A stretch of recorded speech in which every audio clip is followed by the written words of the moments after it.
Welcome to my channel Ramesh online.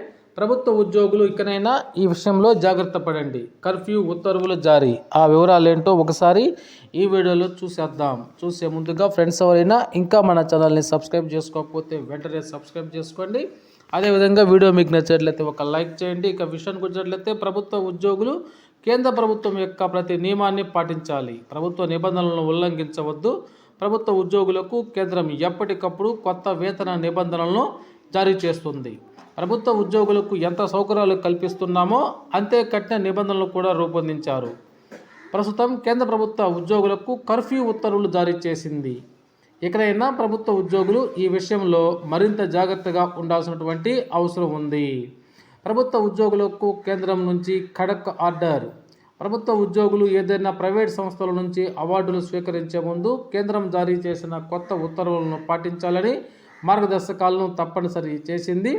ఇక కొత్త మార్గదర్శకాల ప్రకారము ప్రభుత్వ ఉద్యోగులు ప్రైవేట్ సంస్థ నుండి అవార్డును స్వీకరించే ముందు కాంపిటేటివ్ అథారిటీ నుండి ముందస్తు అనుమతిని తీసుకోవాల్సినటువంటి అవసరం ఉంది. అది తప్పనిసరి.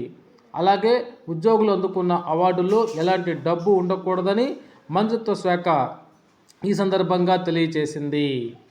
ఇక అవార్డులు వచ్చే ముందు ప్రభుత్వ ఉద్యోగులు జాగ్రత్త. ప్రైవేట్ సంస్థలు ఇచ్చే అవార్డులను కాంపిటేటివ్ అథారిటీ నుంచి ముందస్తు అనుమతి పొందిన తర్వాతనే స్వీకరించాలని కార్మిక మంత్రిత్వ శాఖ ఉత్తర్వులు జారీ చేసింది. ఈ మేరకు కేంద్ర ప్రభుత్వం అన్ని శాఖలకు మార్గదర్శకాలను జారీ చేసింది.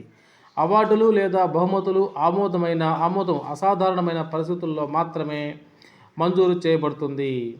పారితోషికం నగదు సౌకర్యాల రూపంలో ఉండకూడదని కేంద్ర ప్రభుత్వం ఉత్తర్వులు ప్రతిపాదించింది. ప్రభుత్వ అనుమతి లేకుండా ప్రభుత్వ ఉద్యోగులు ఎలాంటి అవార్డులను స్వీకరించకూడదని కేంద్ర ప్రభుత్వం స్పష్టం చేసింది. ఓకే మిత్రులారా, ఇది ఈనాటి సమాచారం. మీకు నచ్చినట్లయితే ఒక లైక్ చేయండి.